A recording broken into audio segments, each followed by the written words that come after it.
نمیدونم آموزش اضافه میکنه. علل اصول آموزش اضافه میکنه فکر میکنم، ولی گمان کنم معمولا این همین که عضو بشیم رو داره، ولی وقتی که مثلا اد میکنیم اتفاق خاصی نمیفته. والا به من کسی یا همیشه میگن که باید خود دانشجو مثلا چیز کنه، درخواست کنه، ولی من خودم هیچ وقت اونور قصه نبودم برم ببینم چیکار. رو کورسویر در حقیقت ثبت نام بکنید تو درس، همه پاورپوینت های درس، تمرین های درس، اینا در حقیقت از اونجا در اختیارتون قرار میگیره، به علاوه احیانا اخبار و اطلاعات که نمیدونم فلان موقع کویز داریم، فلان موقع کلاس فوق‌العاده داریم الاخ. خب اما در مورد مفهوم احتمال و تاریخچه‌اش، حل تمرینم یکی از روزا میان آیه حجازی میان خدمتون زمان کلاس های تمرین رو هماهنگ میکنم با که 2 یا 3 تا کلاس تمرین خواهیم داشت که در یکی از اینا شما کافیه در حقیقت عضو بشید. خب من برای اینکه با سرعت بیشتری در حقیقت جلو رفته باشیم عیناً نمیخونم اسلایدها رو، فقط عرض میکنم که بازی‌های تصادفی تاریخچه طولانی داره، اما اون چیزی که به عنوان تئوری احتمال به طور ریاضی در حقیقت ابداع شده باشه از قرن 17 عمدتاً توسط پاسکال شروع شد و یه مقداری هم قبل از پاسکال اگه نگاه کنیم مثلا کاردان و گالیله تو قرن 16 کارایی کردن، ولی عمدتاً اینجوری بوده که یه مسئله بازی‌های تصادفی رو که اسم آبرومندانه همون چیه؟ قماره، اومدن مثلا به طور عددی حل کردن و احتمال برد یا احتمال باخت رو به دست آوردن. یا مثلا فرض کن شغل شریف دموار این بود که تو قمارخونه ها برای مردم چیکار میکرد؟ حساب میکرد که احتمال برد این دستگاه به اصطلاح بازی شانس چیه. خب اما این که به طور به اصطلاح پارامتری، به طور نظری مبانی در حقیقت تئوری احتمال بنا بشه، این از قرن 17 شروع شد. علی‌رغم این که احتمال خیلی توسعه پیدا کرده کاربردش و امروزه در تمام علوم مختلف، حتی علومی که به ظاهر عجیب میاد که چجور ممکنه ربطی به آمار احتمال داشته باشن الان مورد استفاده هست، ولی در رابطه با این که اصلا تعریف احتمال چیه هنوز میشه گفت توافقی وجود نداره و تعریف‌های مختلفی براش در طول تاریخ ارائه شده. بله، پاسکال میگه که فوق‌العاده است که علمی که در آغاز برای بررسی بازی‌های قمار بود امروزه به عنوان یکی از مهمترین دانش‌های بشری هست. در رابطه با تعریف احتمال من برگردم به این اسلاید که شما بخونید این چیزی که نوشتم اون که بله این همون نکته‌ای که گفتم که در رابطه با تعریف احتمال تعاریف مختلفی ارائه شد.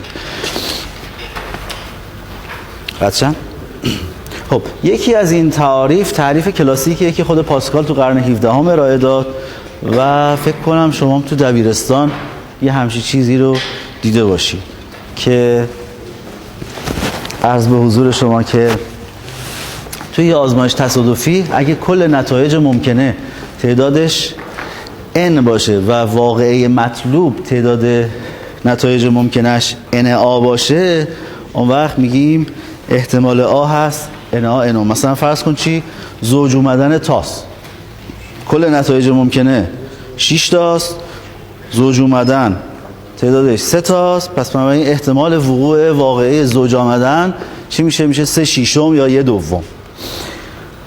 تعریف دیگه‌ای که به عنوان تعریف احتمال استفاده شده، تعریفی که فون میسس ارائه کرد 1957 به عنوان تعریف فرکانس نسبی یا تعریف آماری.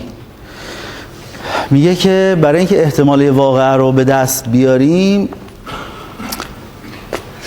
احتمال واقعه اینجوری تعریف می شود، عبارت هست از چی؟ عبارت هست از اینکه آزمایش تصادفی رو به تعداد زیادی انجام بدیم و ببینیم که در چند بار از این n باری که آزمایش تصادفی رو انجام دادیم واقع مطلوب اتفاق افتاده. مثلا میخوایم ببینیم که یه سکه احتمال شیر اومدنش چیه. تو تعریف اول چی میگیم؟ میگیم خب دو حالت داره، شیر اومدن یه حالت از دو حالته، پس یه دوم. تو تعریف دوم چی میگیم؟ تعریف دوم میگیم 1,000,000 بار سکه رو میندازیم، بعد ببینیم مثلا چند صد هزار بار شیر اومد. اون تعدادی که شیر اومد تقسیم بر تعداد کل پرتاب ها میشه چی؟ میشه احتمال اون واقعه. هر کدوم از این تعاریف مورد مناقشه است و در رابطه باهاش اشکالاتی مطرح شده که مطرح خواهیم کرد. سوم هم تعریف سوبژکتیو که میگه احتمال نشون دهنده میزان اعتقاد شما به یک چیزه.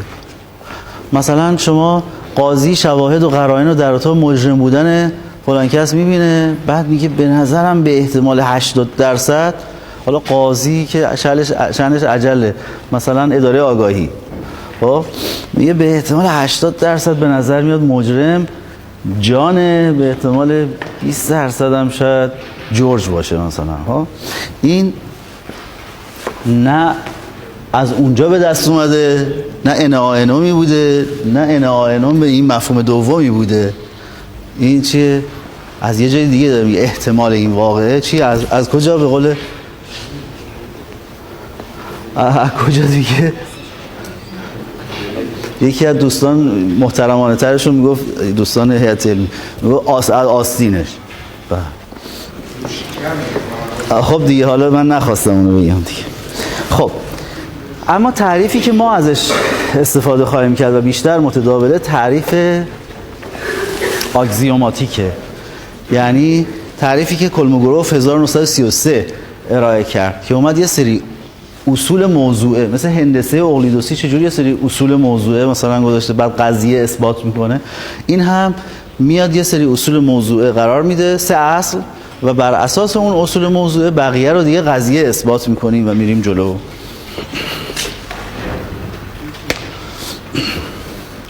خب اینو هم بد نیست بگیم که در حقیقت ما توی مدل سازی احتمالاتی یه پدیده 3 تا مرحله داریم.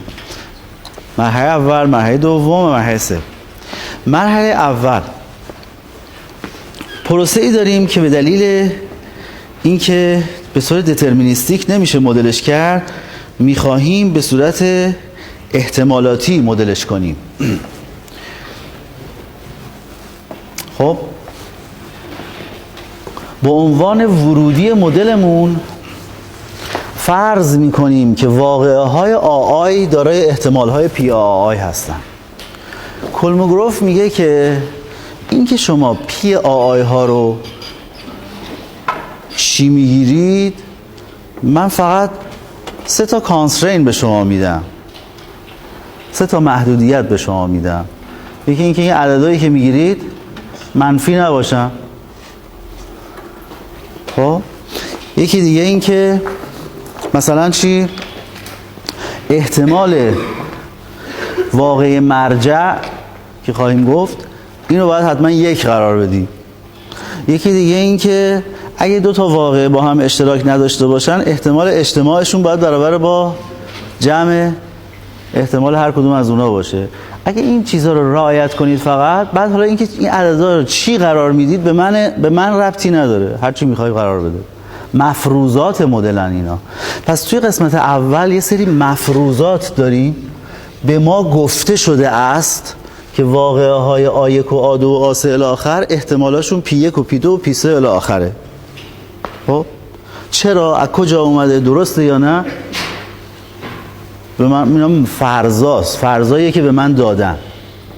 از کجا آوردن؟ ممکنه مثلا از روی اون مدل کلاسیک طرف رفته باشه این آیه رو در آورد. ممکنه از روی اون مدل آماری که تعداد زیاد بینداخت رفته باشه در آورده باشه. نمیدونم. هر جا. ممکنه از شکمش در آورده باشه. خب ولی به هر حال به من گفتن که آ1 آ2 آ3 احتمالاش پی1 و پی2 و پی3. خب قسمت دوم این قسمتیه که ما تو اینجا نشستیم. ما تو اینجا نشستیم، این مفروضات رو به ما میدن، بعد ما میریم به طور کاملا ریاضی قضیه اثبات میکنیم و فلان و اینا، که مثلا قضیه اثبات میکنیم احتمال آ1 اجتماع آ2 میشه پی آ1 برای پی آ2 من پی آ1 اشتراک آ2.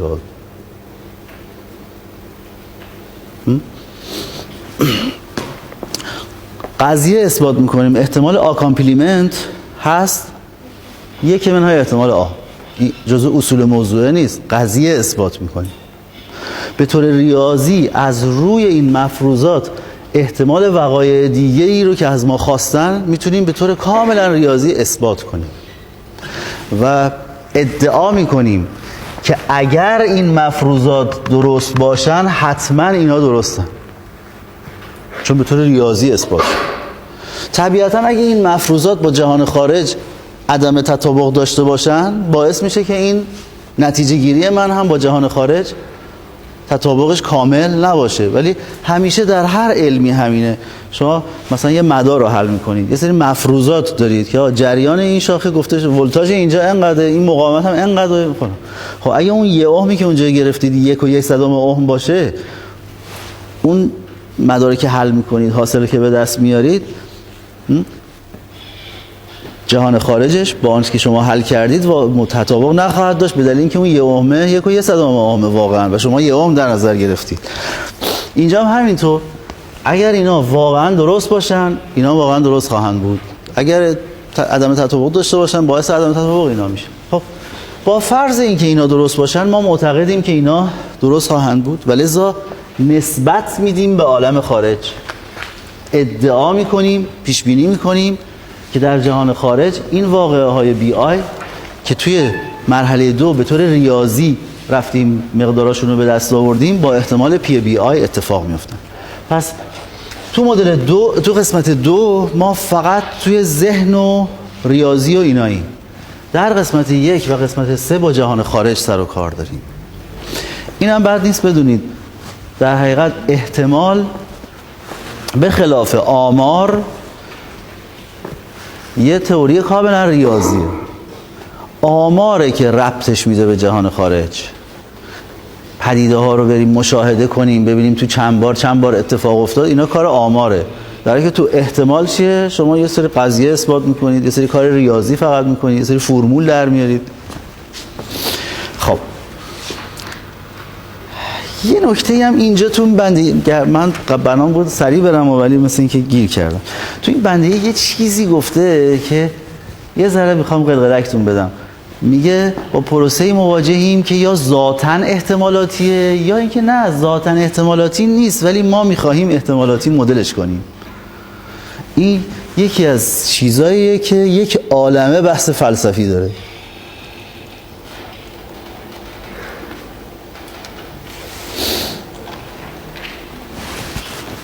سکه داری؟ سکه؟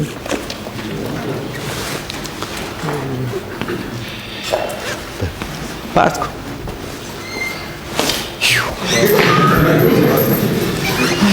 نه فکر میکردم چشام مثل جوونیه دیگه، مثل اون موقع نیست. هی حالا صبر کن کوچیک‌تر میشه، نه صفرهای روش هم زیادتر میشه. ببین این سکه رو پرت میکنم، خب این ممکنه شیر بیاد، ممکنه خط بیاد. من که این رو پرت میکنم و این شیر یا خط میاد، این کجاش چیز تصادفی وجود داره؟ یه نیرویی به این وارد میارم، تمام قوانین مکانیک نیوتنی صادقه، بر اساس اینکه چه نیرویی در چه زاویه‌ای به این وارد میشه همه چی قابل محاسبه است و تمام رفتار این قابل بله یه عالمه شاید معادله دیفرانسیل لازم داشته باشه ولی به هر حال همه چی قابل پیش بینی دترمینیستیکه، هیچ چیز تصادفی توش وجود نداره. ولی وقتی روابط پیچیده هستن ما خیلی اوقات ترجیح میدیم به جای اینکه خودمون رو درگیر اون باکس معادلات دیفرانسیل مختلف و فلان اینا بکنیم بگیم آها تش خروجیش دو حالت دیگه، اینقدر احتمال به این نسبت میدیم اینقدر احتمال به این، خودمون رو اینجوری راحت میکنیم. یعنی با یه واقعه پیچیده‌ای مواجهیم، وقوع وقایع رو به صورت احتمالی در نظر میگیریم بعدن آزمایش تصادفی رو هم که تعریف میکنیم تو همین جلسه میبینید ما نمیگیم آزمایش تصادفی چیزی است که ذاتاً تصادفی است، میگیم آزمایش تصادفی چیزی است که نتیجه آن را از پیش ندانیم. همین، ما نمیدونیم، نه اینکه تصادفیه، دترمینیستیکه. تمام اصول علیت و موجبیت و اینا برایش حاکمه، ولی ما اینجوری میایم در نظرش میگیریم. خب فیزیک دانا میگن بعضی جاها هست که نه، پدیده ها ذاتاً تصادفی هستند. مثل وقتی که چیه؟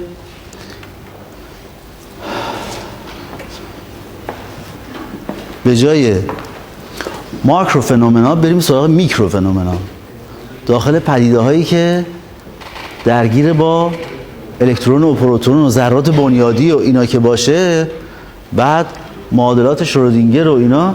یعنی چی هستن؟ یعنی اینکه ذاتاً اینها چی هن؟ تصادفی هن.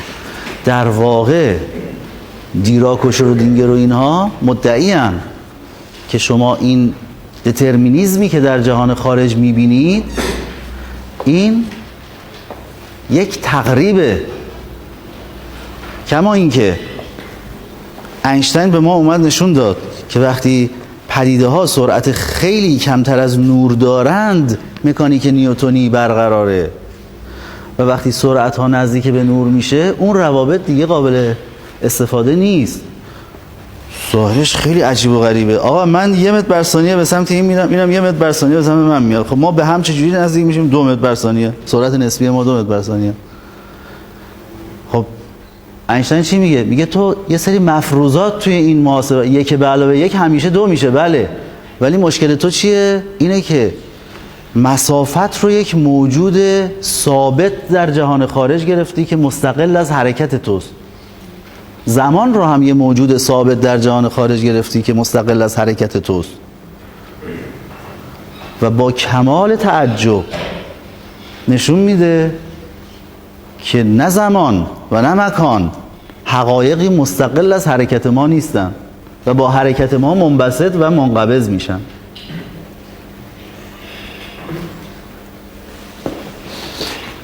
به همین ترتیب کسایی که مکانیک کوانتومی رو ارائه کردن مدعیان که شما وقتی با پدیده های بزرگ سر و کار دارید میاد میگید خب این پرتابه رو اینجوری میندازیم، در این سهمی حرکت میکنه، میخوره فلانجا، نقطه برخوردم دقیق محاسبه میکنیم.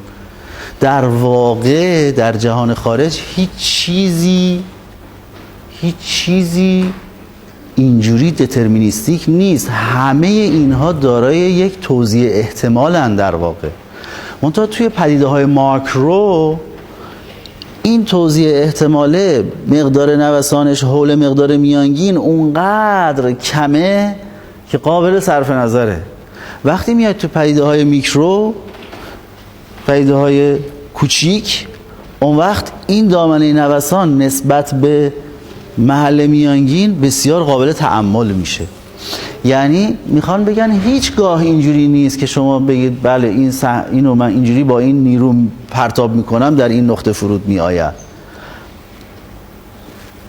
همیشه اصل عدم قطعیت داره به این همین اشاره میکنه که کجا خودشو خیلی داره نشون میده وقتی پدیده‌های اتمی رو ملاحظه میکنیم. تو توجیه پدیده‌های اتمی اونجا میبینیم که در واقع انگار ما فقط میتونیم یه توزیع احتمال به دست بیاریم. این که این الکترون فلان نیرو بهش وارد شد اینجوری حرکت خواهد کرد، اینجوری نیست، بلکه یک طیفی از مسیرهای ممکنه داره. عجیب نیست؟ یعنی انگار الکترون اختیار داره که میتونه جاهای مختلف بره، میتونه اینوری بره، میتونه اینوری، با یه احتمالی اینوری میره، با احتمالی اونوری میره. دقیقاً اینه دیگه. حالا آیا همه فیزیکدانا با این دیدگاه موافقن؟ نه، به شدت روش تعارض وجود داره. یکی از مخالفین سرسخت مکانیک کوانتومی کیه؟ اینشتین، که میگه برای من قابل تصور نیست مدل اتمی بور ولو که خوب مسائل رو توجیه میکنه و تفسیر میکنه و نتایجش با جهان خارج صادقه و فلان اینا، ولی برای من قابل توجیه نیست که الکترون مسیر خود رو انتخاب کنه، دترمینیسم و موجبیت برقرار نباشه حتی در جهان اتمی. میگه اگر بگیم جهان کلش نردبازیه بیشتر برای من قابل قبوله تا اینکه بگیم در یه حوزه چیه اینجوریه که خداوند داره شطرنج بازی میکنه. مثلا شطرنج که نه، نرد بازی میکنه. چی بازی میکنه؟ تاس بازی میکنه. آها.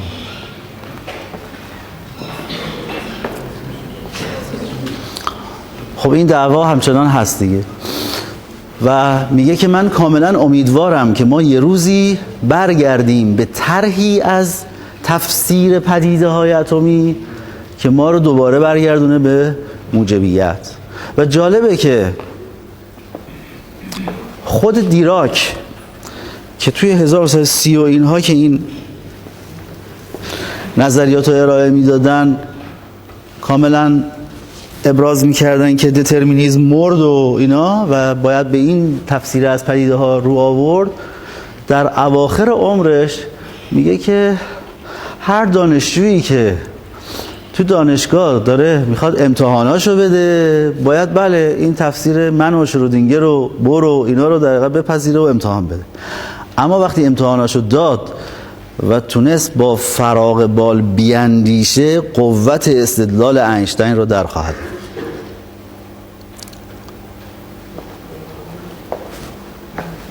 به هر حال اختلاف فتواست که اصلا ما پدیده های ذاتاً تصادفی داریم یا نداریم.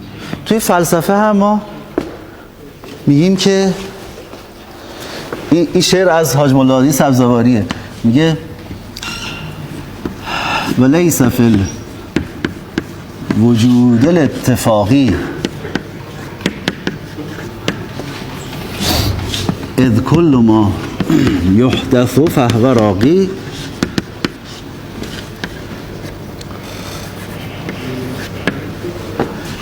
لعلل بها وجوده وجب یقول الاتفاق جاهل السبب. میگه در عالم خارج چیز اتفاقی نداریم و لیس فی الوجود الاتفاقی، در عالم وجود چیز اتفاقی نداریم.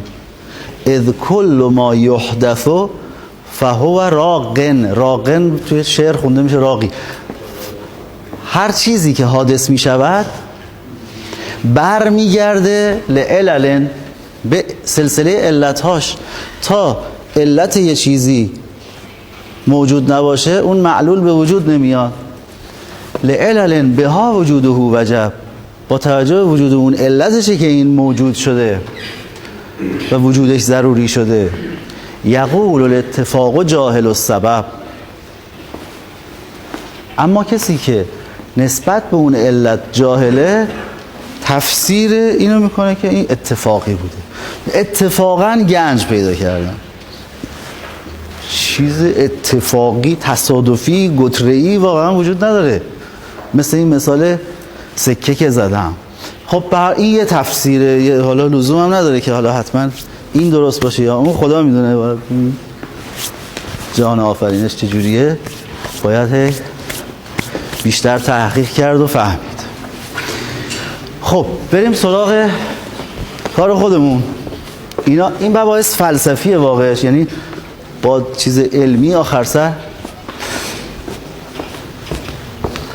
کتابی رو دارن آقای دکتر گلشنی، اگه کسی بیشتر خواست در این مورد مطالعه کنه، دیدگاه‌های فلسفی فیزیکدانان معاصر.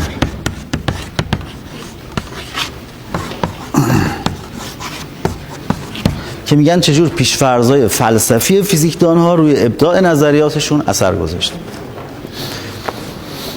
خب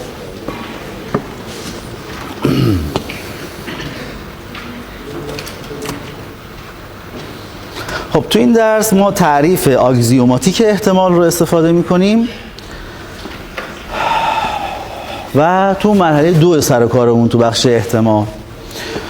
خب بریم سراغ این که یه ذره بیشتر بدونیم در مورد احتمال.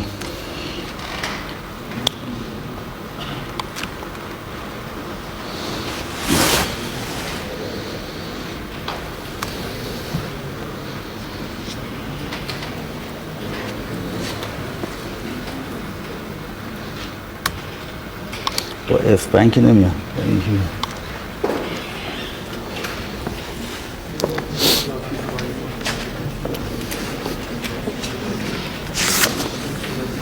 یه ویندوز 3 نوع داره،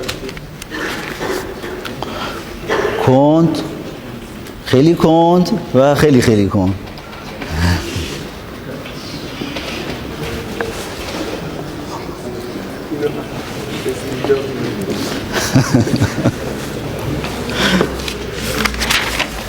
خب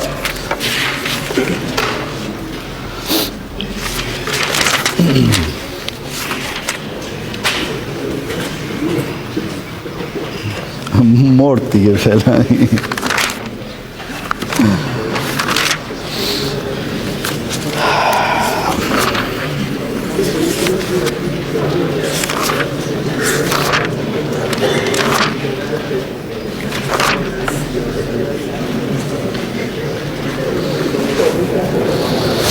خب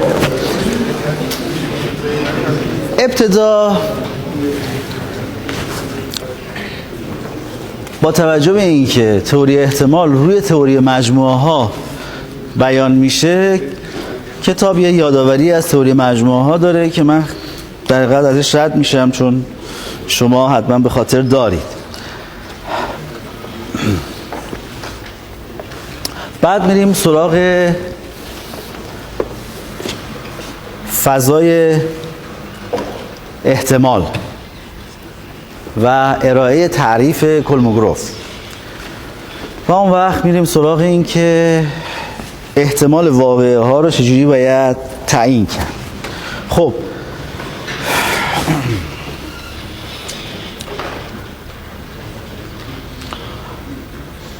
بعضی تعاریف رو به خوب من بکنم. یکی آزمایش تصادفی به چی میگیم؟ چون رندوم اکسپریمنت هی به کار میبریم. آزمایشی که نتیجه اون از پیش معلوم نباشه رو بهش میگیم آزمایش تصادفی، ولو که ذاتاً تصادفی نباشه. انداختن تاس، انداختن سکه نمونه هایی از این هستن. یه نکته هم توجه کنید، گاهی اوقات هست که یه آزمایش تصادفی ذاتاً قابل تکراره، گاهی اوقات هست ممکنه اصلا فقط یه بار اتفاق بیفته در جهان. ببین این که میگیم آزمایش تصادفی، آزمایش که نتیجه آن از پیش معلوم نیست، نتایج مختلف میتونه داشته باشه، این لزوماً به این معنی نیست که مثل سکه ما هی بتونیم تکرار کنیم.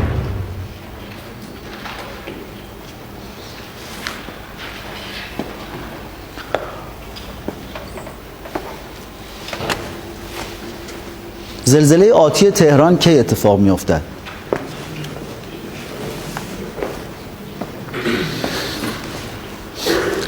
یه زمانی اتفاق میفته، اما یه بار اتفاق میفته تمام میشه دیگه. اینجوری نیست که هی دوباره ما این زمان رو برگردونیم، هی دوباره تکرار کنیم بعد ببینیم. یک باره، اصلا ماهیتش یک باره است، ولی همین که میتواند نتایج مختلف داشته باشه، یعنی ببین میتواند نتایج گوناگون باشه، با اینکه تکرار میکنیم نتایج گوناگون رو میبینیم، اینا دو حرفه، لزومی نداره حتما قابل تکرار باشه. ممکنه یه چیزی فقط یک بار در جهان هستی اتفاق بیفته، اما همین که از پیش قضاوت که میکنیم این نتایجش میتونه این حالت باشه یا اون حالت یا اون یکی حالت، همین کافیه برای اینکه بگیم آزمایش تصادفیه. آزمایش تصادفی آزمایشی است که نتیجه اون از پیش معلوم نیست. فضای نمونه چیه؟ کلیه نتایج ممکنه برای آزمایش تصادفی میشه چی؟ سامپل اسپیس ما، فضای نمونه ما. این اومگای بزرگ نشون میدیم، نقاطش رو که بهش سامپل پوینتس یا نقاط نمونه میگیم با اومگاهای کوچیک نشون میدیم. آزمایش انداختن سکه اومگاش هست چی؟ شیر و خط. آزمایش انداختن تاس اومگاش هست چی؟ اینکه وجه اول بیاد یا وجهی که 2 تا نقطه داره بیاد یا وجهی که 3 تا نقطه داره بیاد الی آخر. F1 F2 تا F6. پس 6 عضو داره فضای نمونه. هر زیر مجموعه این تعاریف خیلی اساسیه ها، یعنی پایه های کارمان. هر زیر مجموعه از فضای نمونه رو بهش میگن واقعه. مجموعه آوتکام ها، نتایج ممکنه. پس فرق بین آوتکام و ایونت. مجموعه نتایج ممکنه برای آزمایش تصادفی شد چی اسمش؟ فضای نمونه. هر زیر مجموعه از فضای نمونه که میتونه زیر مجموعه یه عضوی باشه، دو عضوی باشه، n عضوی باشه، میشه چی؟ میشه یک ایونت یا واقعه. احتمال عددی است که به واقعه ها نسبت داده میشود. احتمال عددی است که به واقعه ها، یعنی زیر مجموعه های فضای نمونه نسبت داده میشود. پس توی آزمایش تصادفی تاس مثلا ما احتمال رو، اومگای ما چیه؟ اومگای ما هست F1 الی F6. خب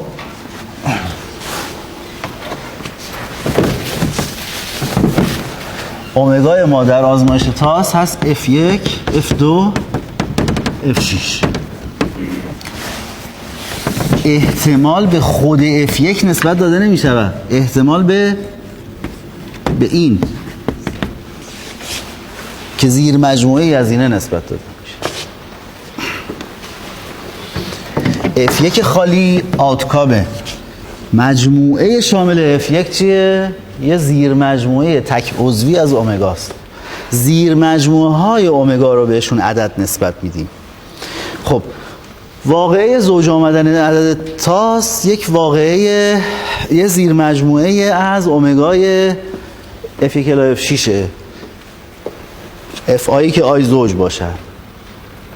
پس ما توی تئوری احتمال همش به مجموعه ها و زیر مجموعه ها دقیقا سر و کار داریم با اینها، لذا لازمه که تئوری مجموعه ها رو بدونیم. مجموعه چیه، زیر مجموعه چیه، مجموعه مرجع، توهی، فلان، اینا که دیگه شما حفظید. اجتماع، اشتراک، مکمل.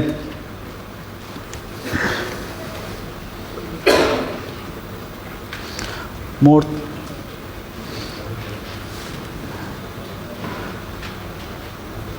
قبلش هم چیز نبود. دیاگرام ون و قضایای مختلفی که میشه نشون داد که اینا رو هم باز شما همه بلدید. افراز یه مجموعه زیادشون به کار میبریم. ممکنه یه مجموعه رو به ام تا مجموعه ما افراز کنیم. یعنی چی؟ یعنی مجموعه هایی که اجتماعشون با هم دیگه میشه اون مجموعه مرجع، اشتراکاشون با هم تهیه. مثل اینکه یه زمین رو بین چند تا شریک افراز میگن میخوایم بکنیم. این تیکش مال تو، اینجا مال تو، این مال تو، این هم مال تو. A1 A2 A3 A4 A5 هیچ کدوم با هم اشتراک ندارن، اجتماع همشون با هم میشه اون مجموعه مرجعمون. حاصل ضرب دکارتی رو هم به یاد میارید. میگیم C هست A حاصل ضرب دکارتی در B وقتی که عناصر C زوج مرتب هایی باشند که عنصر اولش عنصری از مجموعه A است و عنصر دومش عنصری از مجموعه B است، المانی از B است. مثلا حاصل ضرب دکارتی مجموعه A که به این شکل تعریف شده ضرب در خودش چی میشه؟ این چیه؟ این فضای نمونه یک بار انداختن سکه است. حاصل ضرب دکارتی A در خودش چی میشه؟ میشه H و H، H و T، T و H، T و T. این چیه؟ فضای نمونه انداختن دو سکه یا انداختن یه سکه دو بار. خب حالا بیایم سراغ تعریف آکسیوماتیک احتمال. ببینیم این جناب کولموگروف میگه چیکار کنیم.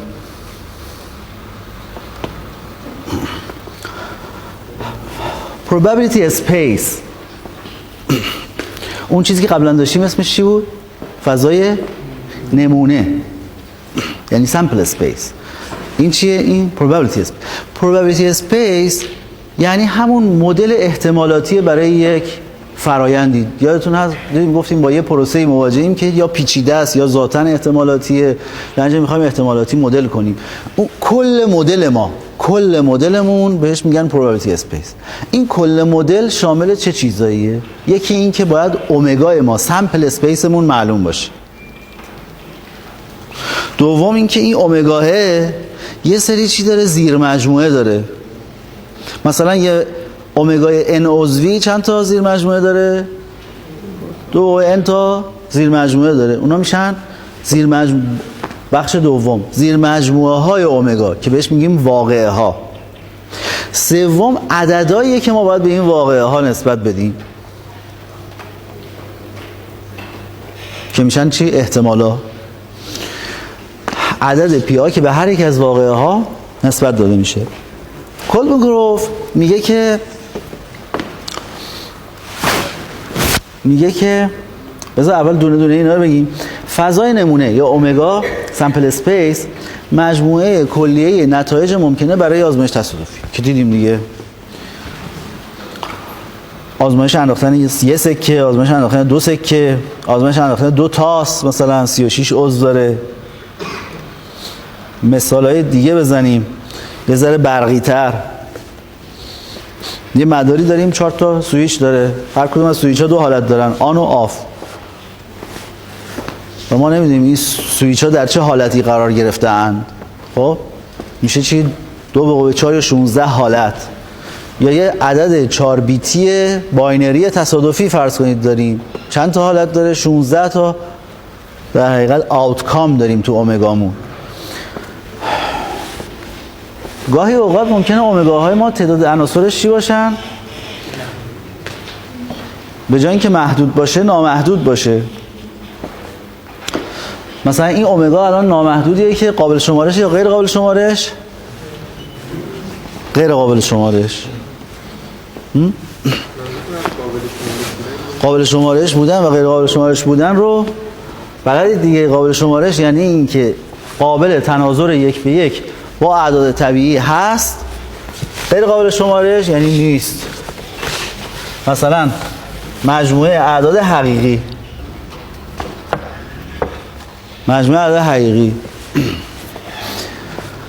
در مورد مجموعه اعداد طبیعی شما چی دارید؟ 1 2 3 4 5، یعنی اینا دیسکریتن، جدا جدان از هم. ولی مجموعه اعداد حقیقی چی هن؟ چسبیدن به هم، دنس کنار هم قرار گرفتن. این خیلی این فهم این قضیه خیلی مهمه.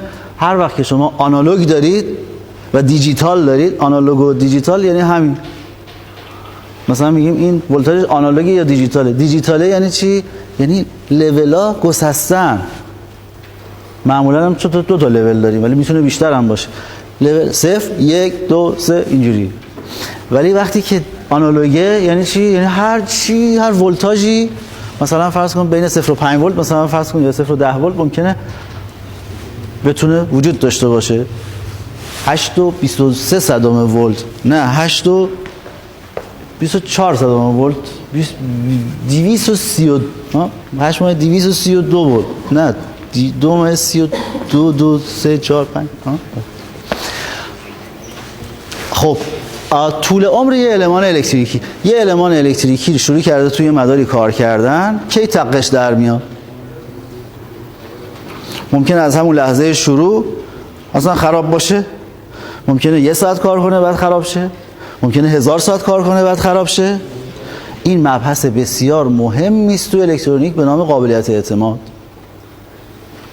که یه شمه‌های ازش تو فصل 6 آمار احتمال می‌بینیم. خب پس تی یعنی زمان خرابی از یه مبدئی به نام 0 که زمان شروع کاره میتونه یه چیزی باشه بین 0 تا بی‌نهایت. کی تقش در میاد؟ از پیش نمیدونیم. بعد از 1 ساعت خراب میشه، بعد از 10,000 ساعت خراب میشه، نمیدونیم. ولتاژ نویز روی یه مقاومت. میدونیم ما برقی ها برای چی آمار احتمال میخونیم؟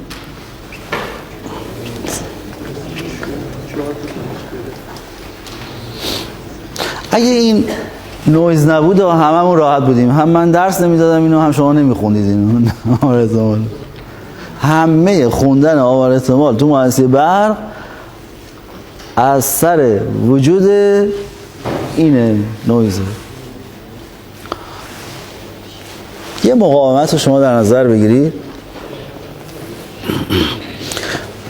این مقاومت ولتاژ دو سرش رو بیاد همینجوری که تو حواس اندازه بگیریم. چقدر باید باشه؟ صفر دیگه. خب جریانی نمیگذره تا به ولتاژ دو سره این باشه که. اما واقعش اینه که دیسیش صفره، اوریجش صفره. اگه نگاه کنیم میبینیم که چه جریان این عبوری از این مقاومت، چه ولتاژ دو سر مقاومت یه همچی چیزیه که متوسطش صفره. چرا؟ به خاطر اینکه الکترون ها در اثر تحریک حرارتی این ور اون ور میرن و حرکت الکترون ها یعنی جریان. نت کارنت صفره ولی خود کارنت در هر لحظه صفر نیست. به در نتیجه ولتاژ دو سر مقاومت هم صفر نیست. یه ولتاژ بسیار بسیار کوچیکی است که داره فلاکچویت میکنه. خب وجود این ولتاژ نویز باعث میشه که خیلی اتفاقا بیفته که احتمال میشه ابزار بررسیش. اگه نویز نبود، ببین اگه استکاک نبود چه اتفاقی میفته تو مکانیک؟ اگه استکاک نبود یه گلوله رو یه تقه بهش میزدیم تا بی‌نهایت میرفت. نه؟ عین این قضیه رو نویز توی مخابرات داره. اگه نویز وجود نداشت یه میلی وات توان ارسال میکردیم، سیگنالمون کیلومترها اونورتر شنیده میشد. اما به دلیل وجود از این ور سیگنال ما وقتی حرکت میکنه تو محیط گسترده میشه و لذا اون چیزی که آنتن گیرنده دریافت میکنه یه توان خیلی خیلی کمیه. از اون ور گیرنده خودش نویز تولید میکنه و این سیگنال خیلی ضعیف تو اون نویز گیرنده گم میشه. لذا شما باید محاسبه کنید که آقا من تو جماران فرستنده صدا و سیما رو که میذارم توانش چقدر باشه تا چه فاصله گیرنده های تلویزیون های مردم میتونن سیگنال قابل توجهی که به مقدار کافی بالاتر از نویز باشه دریافت بکنن. اگه توانم کم باشه، مثلا فرستنده که تو جماران هست چیه؟ چند کیلوواتیه، برای اینکه فقط شهر تهران رو پوشش بده. اما اگه نویز نبود خیلی راحت مخابره بین دو نقطه یه توانی ارسال میکنیم، اونور چیزی دریافت میکنه و ارور هم اتفاق نمیافتاد اگه نویز نبود. تو مخابره دیجیتال ما داریم چیکار؟ پیام رو تبدیل کردیم به 0 و 1، 0 و 1 رو داریم ارسال میکنیم. اگر نویز وجود نداشت هیچ صفری تبدیل به یک، هیچ یکی تبدیل به 0 نمیشد، همه چی درست اونور در میومد. این همه کدینگ تئوری و اینا که نمیدونم این ارور کورکتینگ کد چجوری درست کنیم و چیکار کنیم تو گیرنده بفهمه اشتباهی رخ داده و بتونه تصحیحش کنه و چنل کدینگ، سورس کدینگ، اینفورمیشن تئوری، این همه چیزایی که تو مخابرات داریم هیچ کدوم نبود اگر نویز نبود. و چون این یه پدیده تصادفی است ما به ابزار آمار احتمال نیاز داریم. علتی که ما تو برق داریم میخونیم اینو احتمالو اینه، نقش اساسی رو توی تحلیل خصوصا سیستم‌های مخابراتی به دلیل وجود نویز در حقیقت ایفا میکنه. خب واقعه یه عنصر probability اسپیس، یه عنصرش فضای نمونه بود یعنی سامپل اسپیس، عنصر دیگهش واقعه بود یعنی زیر مجموعه های فضای نمونه. تو آزمایش انداختن تاس واقعه این که تاس کوچکتر یا مساوی 4 باشد، مثلا در آزمایش انداختن دو سکه واقعه این که لااقل یکی از سکه ها شیر باشد، میشه این واقعه. مثلا توی اومگای طول عمر المان الکترونیکی واقعه این که عمر المان بیش از 5 ساعت نباشه، کمتر از 5 ساعت باشه، تی بین 0 و 5 ساعت، این میشه چیه؟ یه واقعه.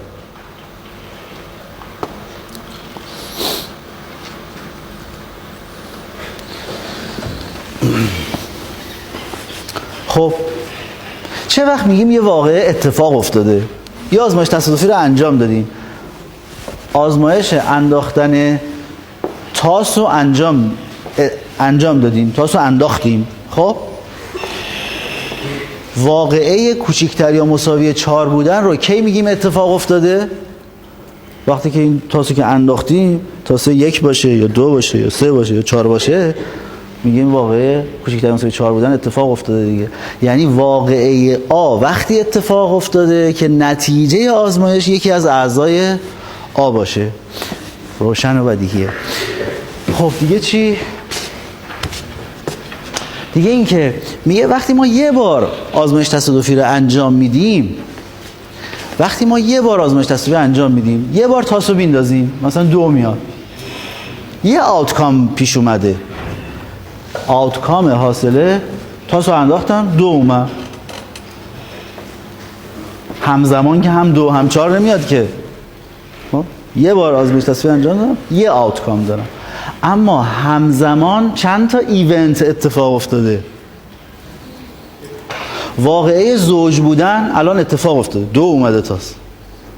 واقعه کمتر از 3 بودن اتفاق افتاده. واقعه بیشتر از 1 بودن اتفاق افتاده. هر واقعه‌ای که 2 توش باشه اتفاق افتاده. درسته؟ چند تا اینا؟ 2 به قوه 2 n منهای 1. چون در حقیقت 2 رو باید اونجا داشته باشی، بعد n منهای 1 چیز دیگه میتونن باشن میتونن نباشن. درسته؟ پس در حقیقت 2 به قوه n منهای 1 واقعه همزمان اتفاق میفته وقتی که یک بار آزمایش تصادفی رو انجام میده. از جمله زیر مجموعه های امگا خود امگاست. از جمله زیر مجموعه امگا توهیه. به امگا میگن شور ایونت، واقعه حتمی. چرا؟ برای اینکه نتیجه آزمایش حتما یکی از اعضای امگا هست، پس در هر بار انجام آزمایش تصادفی حتما خود امگا اتفاق میافتد. واقعه توهی رو میگن واقعه ناممکن. چرا؟ برای اینکه توهی ممکن نیست اتفاق بیفته، چون هیچ وقت آوتکام ما عضوی از توهی نیست، چون توهی عضوی نداره. گفتیم یه واقعه وقتی اتفاق میفته که نتیجه آزمایش یکی از اعضای اون واقعه باشه. خب 2 تا واقعه آ و ب رو میگیم disjoint. هرگاه مجموعه های آ و ب با هم اشتراکی نداشته باشن. این یعنی چی؟ یعنی اینکه آ و ب ممکن نیست توأماً اتفاق بیفتن. مثلا زوج آمدن تاس و فرد آمدن تاس نمیتونن با هم اتفاق بیفتن، در حالی که زوج اومدن تاس و بزرگتر از 4 بودنش میتونن با هم اتفاق بیفتن. وقتی تاس 6 میاد هم زوجه هم بزرگتر از 4. خب واقعی که تنها یه عضو داشته باشه رو بهش میگیم واقعه ساده. حالا در مورد این که واقعا چجوری واقعه ساده به چی میگیم و اینا میشه تفسیر کرد، بستگی داره واقعا به دیدگاه ما که چجور فضای نمونه‌مون رو تعریف کنیم که من ازش میگذرم. بیایم سراغ چی؟ این که تعریف آکسیوماتیک، یعنی این جناب کلموگروف چی میخواد از ما؟ جناب کلموگروف میگه آقا شما یه امگایی داری، این امگا یه سری زیر مجموعه داره، به این زیر مجموعه ها میخوایم عدد نسبت بدیم، احتمال های این واقعه ها رو مشخص کنیم. میگه از دیدگاه منی که تو اون بخش 2 مدل سازی نشستم، بخش 1 و 2 و 3 یادتونه، از دیدگاه من ریاضیدان که اونجا نشستم، این که تو بخش 1 شما چه مفروضاتی بگی، هر چیزی میخوای بگی، من فقط 3 تا محدودیت دارم برات، همین 3 تا محدودیت راضی کن، با هر عددی میخوای به واقعات نسبت بدی بده، من کار ندارم با جهان خارج تطابق داره یا نداره، اون وظیفه توئه. من با یه سری مفروضاتی که تو به من میدی میرم چیکار میکنم؟ کار خودم رو انجام میدم که به ازای اینا سوالات تو رو میتونم جواب بدم که احتمال یه سری واقعه ها رو که من میدی احتمال واقعه های دیگر رو میتونم برات حساب بکنم. ولی اینکه مفروضات تو چی باشن فقط اینا رو رعایت کن. احتمال هیچ واقعی رو منفی نده. دو بقوه n تا واقعه داری دیگه. اومگای شما فرض کن n نقطه‌ای. دو بقوه n تا واقعه داری. میگه احتمال هیچ کدوم از این دو بقوه n واقعه رو حق نداری منفی بگیری. این یکی. دوم این که از این دو بقوه n واقعه یه دونشون اسمش چی بود؟ شور ایونت بود. خود اومگا زیر مجموعه از اومگاست. احتمال این واقعه رو یک بگیر. اینا چون اصول موضوع است چرا نداره دیگه، اثبات نداره، اصول موضوع است. سوم این که اگه یه واقعی رو احتمالش 0.2 گرفتی، یه واقعه دیگر رو احتمالش 0.1 گرفتی و این دو تا واقعه با هم اشتراک نداشتن، احتمال واقعی که از اجتماع این دو تا چون اجتماع این دو تا زیر مجموعه باز دوباره یه زیر مجموعه از اومگا است دیگه، احتمال اجتماع این دو تا واقعی که با هم اشتراک ندارن باید 0.2 علاوه 1 باشه. اگه اونو 0.2 گرفتی اینو 1 گرفتی اینو حق نداری 6 بگیری، اینو حتما باید 3 بگیری. این سه تا چیز رو رعایت کن. بقیه‌اش دیگه با تو هر چی دلت میخواد. یه نکته البته تو بحث اصول کرونوگراف وجود داره،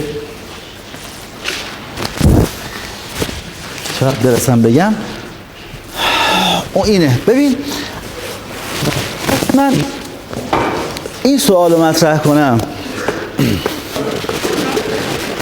یه واقعی داریم اجتماع مثلا ب هست اجتماع A1 و A2 و A3. A1 و A2 و A3 هم میدونیم که همشون دیسجوینتن، یعنی هیچ اشتراکی با هم دیگه ندارن. A1 و A2 و A3 هم میدونیم 2 به 2 هیچ اشتراکی ندارن. فرض کنیم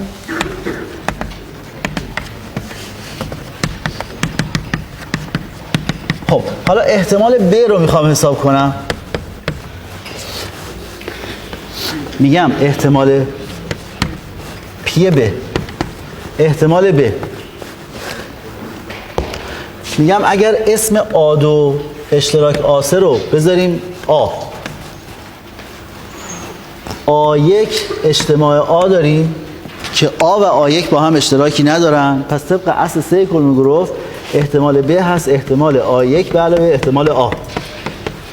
دوباره در مورد احتمال A میگم طبق اصل 3 کرونوگراف با توجه به اینکه A2 و A3 طبق فرض با هم اشتراکی ندارن، احتمال این میشه چی؟ احتمال A2 به علاوه احتمال A3. پس بنابراین احتمال ب هست چی؟ احتمال A1 به علاوه احتمال A2 به علاوه احتمال A3. خب این قضیه رو برای n تا هم میشه انجام داد، درسته؟ با n بار اعمال اصل 3 کرونوگراف. خب یعنی اگه واقعی داشته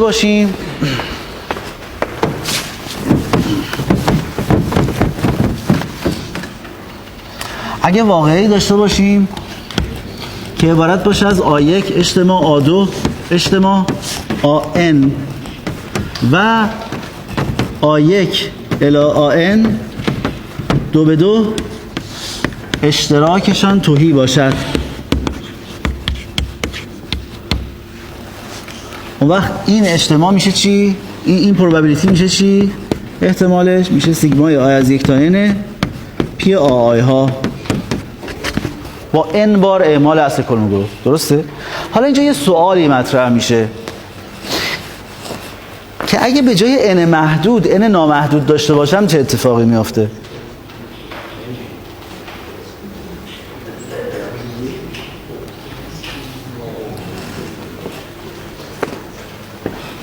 نامحدود ولی شمارا، نامحدود و شمارا دیگه. آره نامحدود قابل شمار.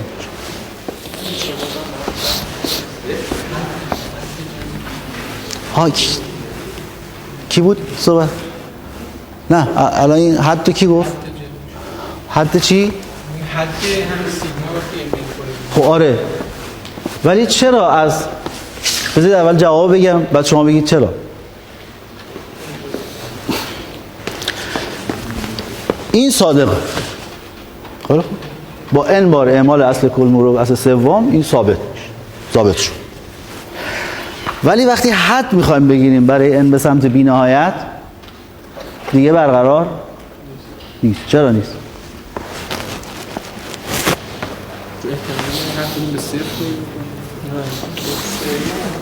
خب اون هست ولی دلیل بر عدم برقراری نیست. یک میشه. نه لزوما.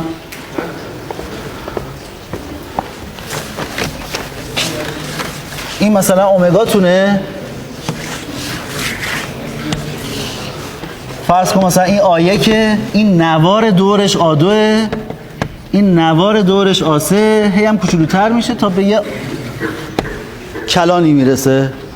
هی آ4 هی باریکتر میشن، حدش میل میکنه به همچین چیزی.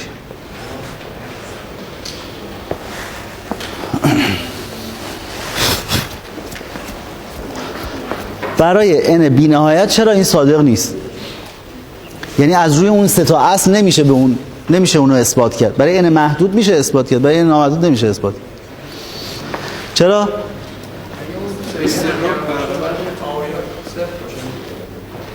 نه لازم نیست صفر باشن، لازم جمعشون به سمت یه عددی کوچکتر از یک کافیه میل کنه. خداشون دارن به سمت صفر میرن. مثلا فرض کن یه دوم، یه چهارم، یه هشتم، اینجوری بگیرش. اگه بزرگتر از یک بشه جمعش این باگرا میشه. نه بزرگتر از کافی این عددا رو یه جوری بگیرید که این سامیشنه چیه؟ به سمت یه عدد کوچکتر از یک میل کنه. اونش مسئله نیست، اصلا به اونش نگاه نکنید. آقا از طرفین این از استقرار نمیشه استقرار n محدوده. خب اشکال نداره استقرار ثابت کنیم برای هر n ثابت کنیم هر چقدر هم بزرگ باز n محدوده. ببین شما چیکار دارید میکنید؟ برای n محدود ثابت کردیم، برای n نامحدود میخوایم ثابت کنیم. چیکار میکنیم؟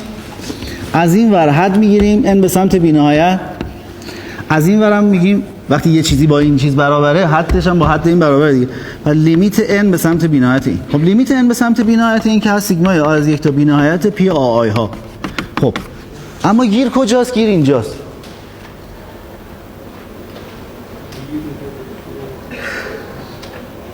کی لیم f با f لیم برابره؟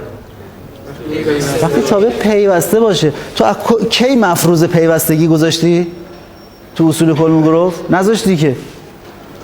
پس بعداً دانشمندان اومدن گفتن آقا ما باید یه چیز دیگه‌ای به اصول کلموگروف اضافه کنیم، یه اصل 4 3.5 چیزی اضافه کنیم. اون اصل 3.5 ما پیوستگیه.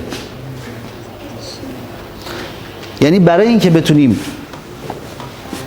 جمع پذیری نامحدود قابل شمارش رو داشته باشیم ناچاریم یه اصل دیگه اضافه کنیم به اصول کلموگروف و اون پیوستگی احتماله. یا به جای اینکه پیوستگی رو فرض بگیریم میتونیم خود اینو فرض بگیریم، خود اینو، اینکه این لیمیته برابر با این میشه، اینکه این پی آی اینجوری بگیم پی آی1 الی آ بی نهایت الی آخر دیگه، این تاشو باز بزنیم یعنی تا بی نهایت. این اصل 3 پریم برابر است با سیگمای آی از یک تا بی نهایت پی آی ها. پس تو بعضی کتابا اینو اومدن به عنوان اصل 3 پریم گذاشتن، توی بعضی کتابا پیوستگی رو به عنوان اصل 3 پریممون گذاشتن، یعنی اصل 4ممون در واقع. خواستن احترام کلموگروف هم حفظ باشه. خب که میشه اثبات کرد اگه پیوستگی رو فرض بگیریم اینو میشه ثابت کرد، اگه اینو فرض بگیریم پیوستگی رو میشه ثابت کرد. اثباتش تو کتاب راست هست، جزء مراجع هستش. خب یا معادلاً میتونیم پیوستگی رو فرض کنیم. پیوستگی یعنی پی لیم با لیم پی برابر است. این زمانی پیوسته باشه دقیقا همین بود که اگه این هم فرض کنیم پیوستگی ثابت میشه. بله؟ خود ولی مفهوم پیوستگی چیه؟ مفهوم پیوستگی اینه. که از پیوستگی نتیجه میشه. نه این خود پیوستگیه. خود پیوستگی. اگه پیوستگی رو به عنوان یکی از اصول در نظر بگیریم میتونیم اینو ثابت کنیم. یا معادلا میتونیم اینو فرض بگیریم پیوستگی خودش به دست خواهد. پیوستگی یعنی مثلا مساوی سیگمای هر مقداری میتونه بین 0 تا 1. پیوستگی یعنی پیوستگی یعنی لیمیت رو از تو پی میتونی ببری داخل. خب پس این اصول کلبوگروف خیلی نگران سپریم نباشید، کمتر ازش استفاده میکنیم. حالا یه سری قضیه ببین 3 تا چیز رو اصل قرار دادیم، حالا میتونیم یه سری قضیه اثبات کنیم، اثبات کاملا ریاضی. مثلا ثابت میکنیم احتمال آ کامپلیمنت هست 1 منهای احتمال آ. اثباتش خیلی ساده است، میگیم آ اجتماع آ کامپلیمنت، یعنی آ کامپلیمنت منظورم مکمل آ دیگه، آ اجتماع آ کامپلیمنت هست اومگا، پس بنابراین پی اومگا برابر است با پی آ اجتماع آ کامپلیمنت. آ و آ کامپلیمنت با هم اشتراکی ندارن، پس طبق اصل 3 احتمال آ اجتماع آ کامپلیمنت میشه احتمال آ به علاوه احتمال آ کامپلیمنت. طبق اصل 2 احتمال اومگا بود 1، پس 1 برابر است با احتمال آ به علاوه احتمال آ کامپلیمنت، پس احتمال آ کامپلیمنت هست 1 منهای احتمال آ. به همین ترتیب قضیه های دیگه، احتمال توهی هست 0. یه نکته هم این زیر اومده حیفم میاد نگم، ولی بذار این قضیه ها رو برم جلو اون وقت بگم. احتمال هر واقعی حتما کوچکتر یا مساوی 1. اگه ب زیر مجموعه آ باشه پی ب کوچکتر یا مساوی پی آ خواهد بود. همه اینا خیلی راحت دیگه اثبات میشن وقتی اصول کلموگراف رو به عنوان اصل پذیرفته باشیم. اگه ب زیر مجموعه آ باشه پی آ منهای ب، آ منهای ب یعنی چی؟ آ اشتراک ب کامپلیمنت برابر است با پی آ منهای پی ب.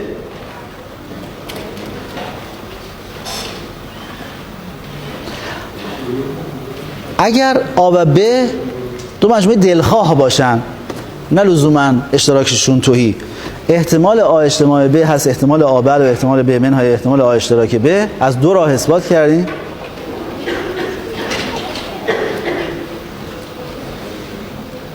خب برگردم من اون چیزا رو بگم. یه چیزی این زیر نوشته بودم، نمیدونم دقت کردید یا نه.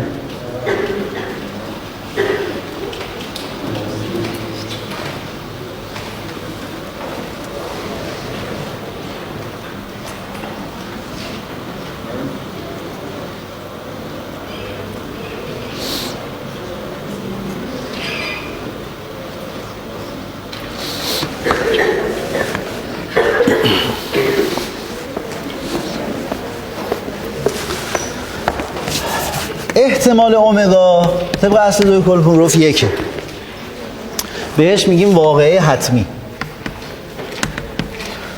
و حتما تو هر بار انجام آزمایش تصادفی اتفاق میفته.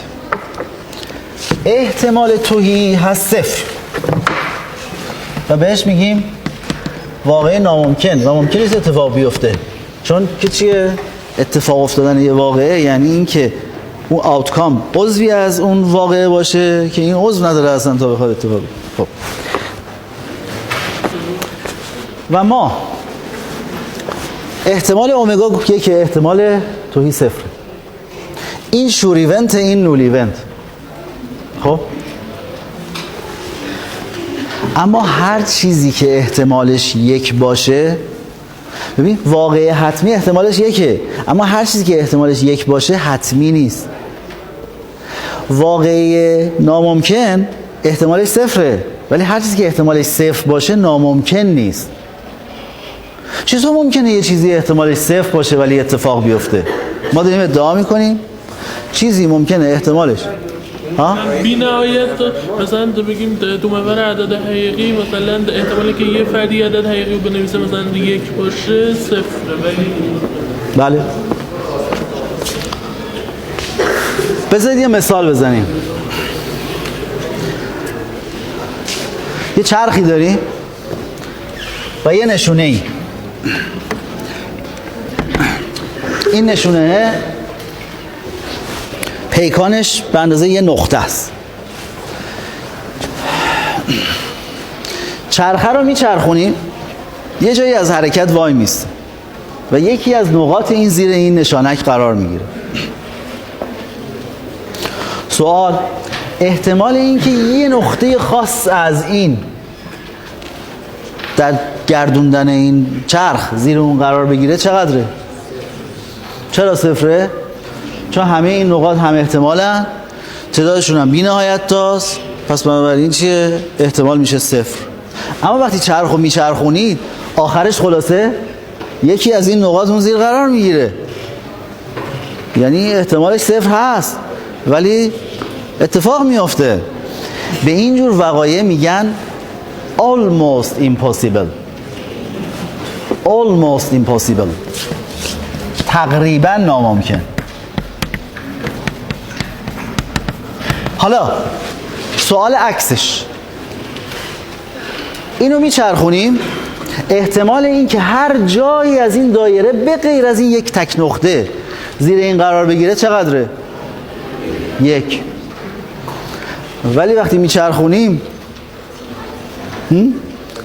خلاصه زیر یه نقطه قرار میگیره دیگه، درسته؟ پس ممکنه همون almost شوره اتفاق نیافته. به واقعی که احتمالش 1 میگن almost sure، به واقعی که احتمالش 0 میگن almost impossible. خب لزوما sure یا impossible نیست. خب جلسه بعد ادامه میدیم.